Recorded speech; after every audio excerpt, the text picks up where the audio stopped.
वो प्रॉब्लम कितने है फर्स्ट पार्ट में दसिया पचूकन वरतों वो प्रॉब्लम दसी गई है।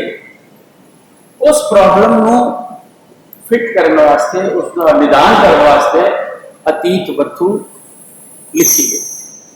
ਹੁਣ जिस तरह सर ने दसिया एक बोधिसत्व वाली कहानी है कि मगर हैगा, बंदर है, कलेजा मंग, इस तरह की 3 कहानियां है 550 विचों 3 कहानियां सेम प्लॉट।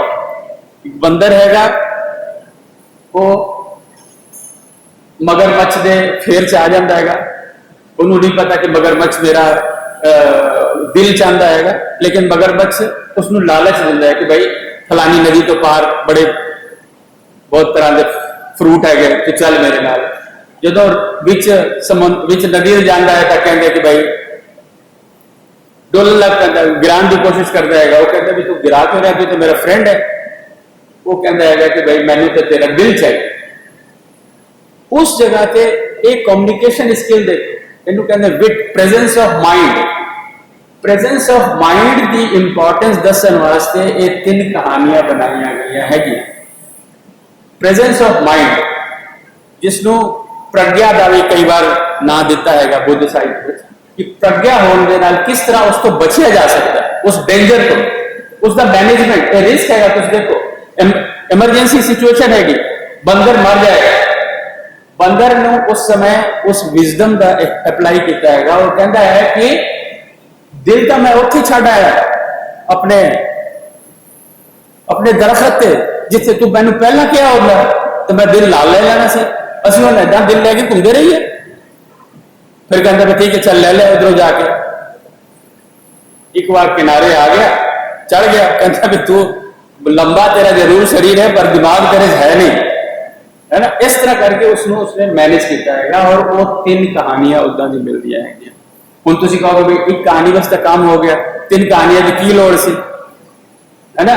भी कि अगर ये जो लोग कहते हैं कि बुद्ध के पिछले जन्म की कहानियां है, यह मतलब पहला 3 जन्म बुद्ध बंदर ही पैदा होंगे रहे।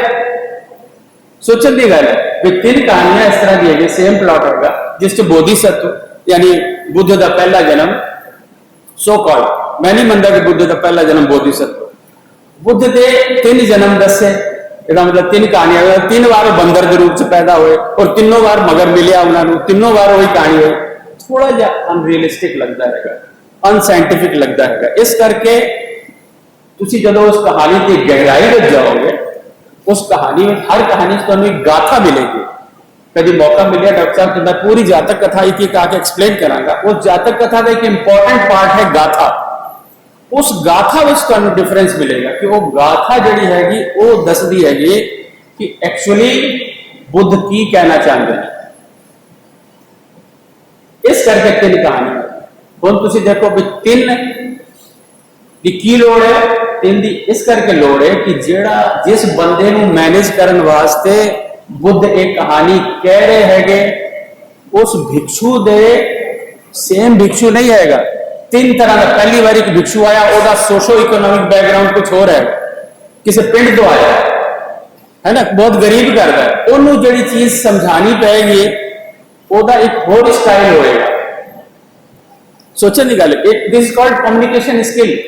एक भिक्षु आया हैगा, नेक्स्ट वाला जो इनलाइटेंड हैगा ऑलरेडी, उसको गल इस तरह गाथा में देखो, गाथा डिफरेंस मिल जाएगा। इस तरह गल समझानी पेगी कि वो उन्होंने जिहड़ा भिक्षु हैगा ओदा एक्सपीरियंस, जिहड़ा ओदा फ्रेमवर्क ऑफ एक्सपीरियंस हैगा, जिहड़ा ओदा नॉलेज हैगा, उस हिसाब के नाल मैं कहानी गढ़ांगा, उस हिसाब नाल मैं कहानी बनावांगा कि जिहड़ा मेरा लिसनर हैगा उस दे अकल विच वो चीज आ जाए। This is called management. तुसी मैनेजमेंट की आज क्लास करन जाओगे तो मिलेगा कम्युनिकेशन स्किल, किस तरह कम्युनिकेट करिए जाएगा। उससे एक बहुत इंपॉर्टेंट चीज आती है कि कम्युनिकेशन तब तक कंप्लीट नहीं होता जब तक कि तुहाडा लिसनर जिहड़ा है वो तुहानू फीडबैक ना दे दे कि उसको गल समझ आई कि नहीं आई।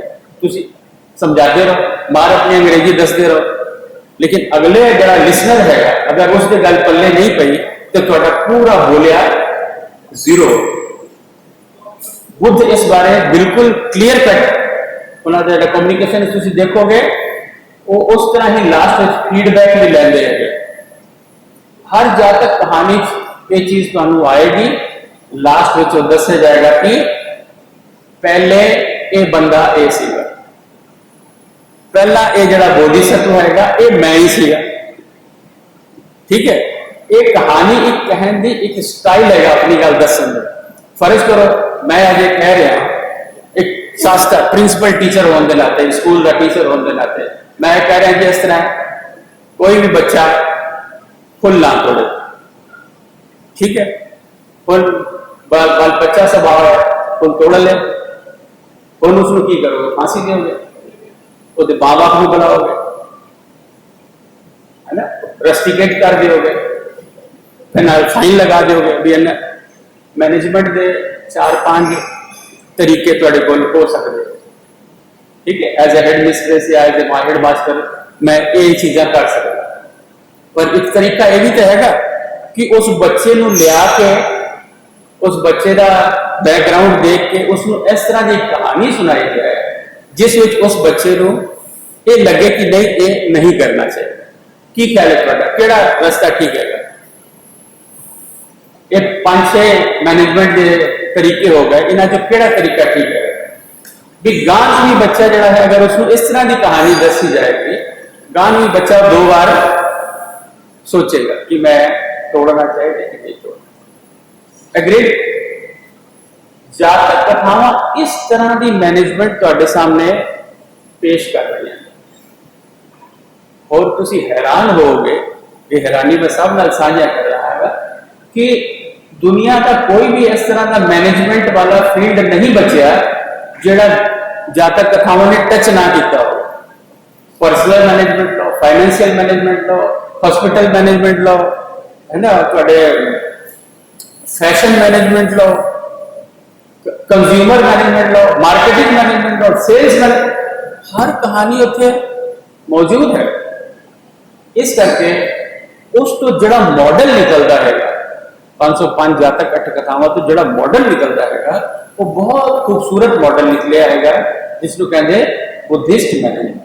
बुद्धिस्ट मैनेजमेंट इस करके क्योंकि बुद्ध ने किया हम असी उसको आइंस्टीन मैनेजमेंट किस तरह कह दीजिए या चारवाक मैनेजमेंट किस तरह कह दीजिए, है ना। कई बंदे मैंने कहते गीता में भी तो मैनेजमेंट है, रामायण में भी तो मैनेजमेंट। मैं सब एक हाथ जोड़ कहना भी सब च मैनेजमेंट है। मैनेजमेंट कितने नहीं, जन्म साखियां की मैनेजमेंट का एक तरीका निकलता है और जरा बाइबल दी कहानियां ले लो उस भी तो मैनेजमेंट का कहानी मिल जाएगी। सवाल ये पैदा होता है कि वो ग्रंथ इस करके लिखा गया सीगा कि रामायण की रचना इस करके कि हुई सी कि वो हिंदुओं को बिठा के मैनेजमेंट की शिक्षा दी जाए। दसो, जहां महाभारत इस करके लिखा गया सी भी मैनेजमेंट की कहानी दसी जाए, मैनेजमेंट किस तरह करी जाए? नहीं, इन्हां सब की जड़ी मतलब रचना हुई हैगी उसका जड़ा उद्देश्य सीगा, उसका जड़ा ऑब्जेक्टिव सीगा वो अलग सीगा। जातक कथावां का ऑब्जेक्टिव यही सीगा कि असि मैनेजमेंट की ट्रेनिंग देनी है। फर्क हो गया ना जी, मेन सेम चीज हैगी अगर उस किस एंगल में लिखी जा रही और तुम देखोगे बुद्ध साहित्य पाली साहित्य जो जानते हैं 8 कथावां बहुत सारी हैं डॉक्टर साहब।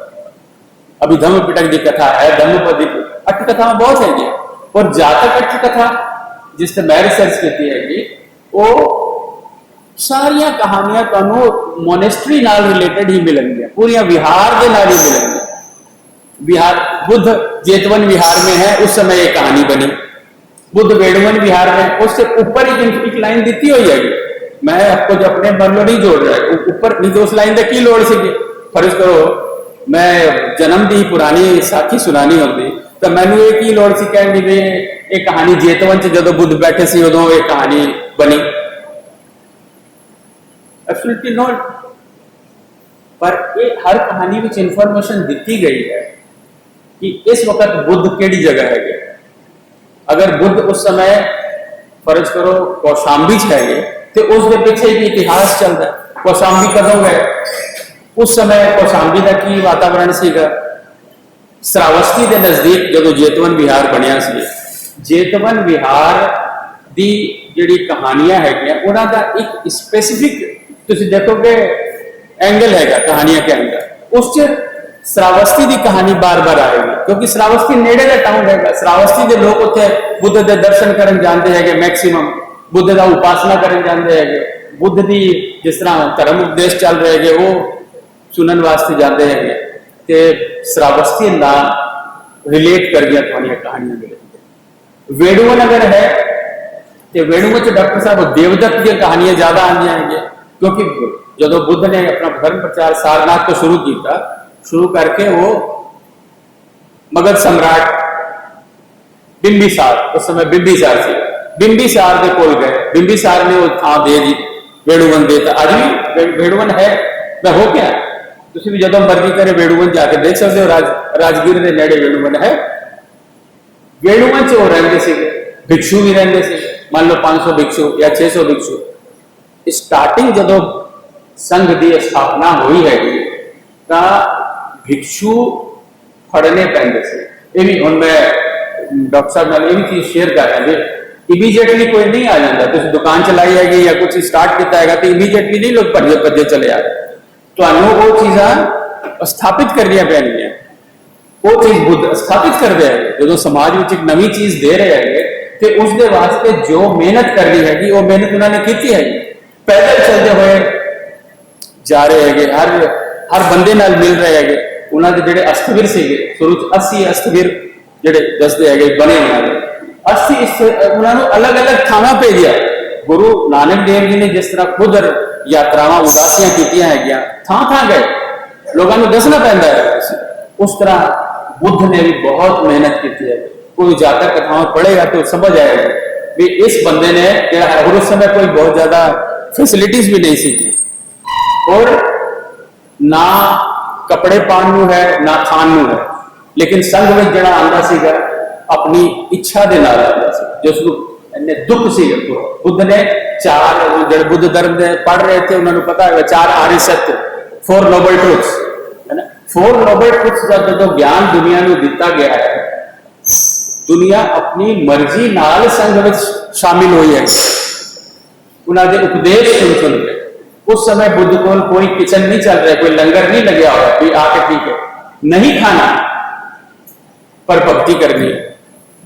कपड़े पान नहीं है। बुद्ध का पहला जरा तो सुन के हैरान हो जाओगे भी जेड़े बाहर सुट्टे हुए कपड़े है, पाटे हुए कपड़े वो चुक के सी लो, सी के अपने चीवर बना लो। इन्ना बड़ा रिवोल्यूशनरी आदमी तुम इतिहास नहीं मिलेगा। इन्ना बड़ा संघ स्थापित किया है विदाउट एनी फैसिलिटीज, और इन्ने बंदे हौली हौली वजह से जुड़न लगे बिकॉज कि वो चीज बड़ी खास है, हर आदमी को अपील कर दी है। जेडे उन्होंने पंचशील और 4 नोबल ट्रुथ है कितों अलग है। गुरबाणी भी वही गल्लां कहनी है, इस्लाम भी वही गल्लां कह रहे हैं, क्रिश्चियनिटी भी वही गल्लां कह रहे हैं। कोई मैंने दुनिया का कोई धर्म दिखा दो जिस इन्हां मेन जो चीज़ां बुद्ध ने कीतियां गया उसका किधरे विरोध हो। बुद्ध ने तो कभी किया ही नहीं कि मैनू बुद्ध समझो, मैनू परमात्मा समझो, नेवर। बुद्ध ने इत्थे तक किया कि मैं भी जो कह रहा है ना उसके भी इतबार न करना। पहला अपनी जिंदगी च उसनों तुसी यूज करके देख लो, तुहाडे मतलब का है तां यूज करना, नहीं तो हटा देना। इस तरह का इंसान जो इस तरह का साइंटिस्ट फिलोसोफर जो ये गल कह रहा है कि जो मैं हाँ वो मेरे तो पहला भी 24 बुद्ध हो चुके हैं, मैं कोई नवी चीज नहीं आया करती थी। देखो उन्हें नहीं क्या मैं भगवान का भेजा दूत हैगा या भगवान का बेटा हैगा या भगवान पैगंबर, नथिंग ऑफ दैट सॉर्ट। तुहाडे वर्गा मैं एक इंसान है और मेरे तो पहला 24 बुद्ध आ चुके हैं। उन्होंने जो गल्लां कहियां है मैं उस तो अगे तुहानू दस रहा भी साधना कर करके। अच्छा इतिहास तुहानू बुद्ध का पता है, राजा का बेटा किस तरीके नाल उसने संन्यास लिया और किस तरह सब घालना खाली है, किस तरह उसको ज्ञान प्राप्ति हुई है। इन्होंने चीजा से नहीं जा रहा, पर एक बार जो चीज उन्होंने मिल गई वो की चीज से सम्यक। सम्यक का मतलब होता है ऑप्टिमम।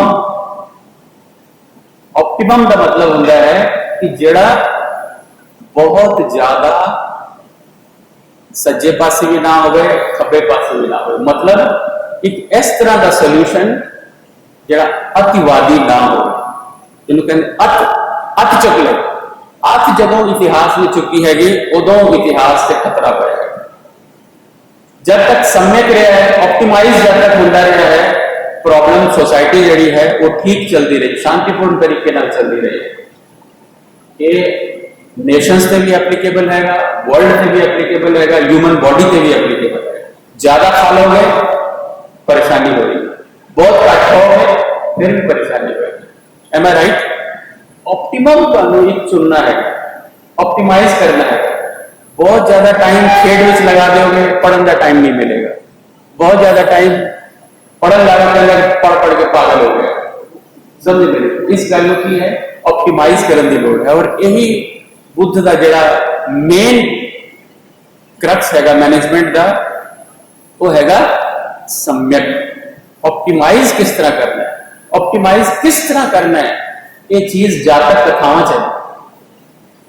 हुण मैं कह दिया भी भाई साहब तुसी बुद्धिस्ट पढ़ाते हो, तुसी ऑप्टिमाइज करो। जिस तरह हम फर्ज करो मैंने टाइम दिता घंटे का, मैं बोली जावा उस तो बाद सारी चीज़ां तुहाडे सिर तो ऊपर लंघी जान, नो इंटरेस्ट, मेरे बोलने का की फायदा। मैंने ऑप्टिमाइज करना, एक पॉइंट से आकर के मैनू उस चीज समझ कर देनी पड़ेगी। ठीक है, जो बहुत घट बोलांगा तो भाई चीज़ ही क्लीयर नहीं होगी। किस वास्ते तुसी आए हो? गुरमत बुद्धमत दसन सानू आए हो, और दस के तुसी कुछ होर अला बला चले गए। मैं वो कर नहीं आया, बहुत छोटा जिहा लेक्चर तुहानू मैं दे रहा है, और क्रक्स दस रहा। क्रक्स ये है कि बुद्ध ने जिहड़ी है इन्ने सालों की साधना तो बाद उन्हें जिहड़ी चीज़ कही हैगी, वो अज की डेट भी उन्नी ही एप्लीकेबल है। तुसी ऑप्टिमाइज करना अपनी जिंदगी च शुरू करोगे, तुहानू रिजल्ट आने शुरू हो जाएंगे। अज मोबाइल च देखो ऊपर लिखा होता ऑप्टिमाइज है जी। किसी इंडस्ट्री चले जाओ, कहते हैं ऑप्टिमाइज करो, बहुत खर्चा ना करो, इसको कंटेन करो, है ना। बच्चे को तुसी बहुत ज्यादा भी ना मारो, है ना, कि भाई उन्होंने पढ़ने वास्ते इन्ना कुटता कि वह बिल्कुल इंटरेस्ट ही खत्म हो गया। बिल्कुल भी कुछ ना किया भी ठीक है जो मर्जी कर, वो भी ठीक है, उन्होंने रस्ते भी पाना है। एक ऑप्टिमाइज करने की लोड़ तुहानू हर जगह पड़ेगी।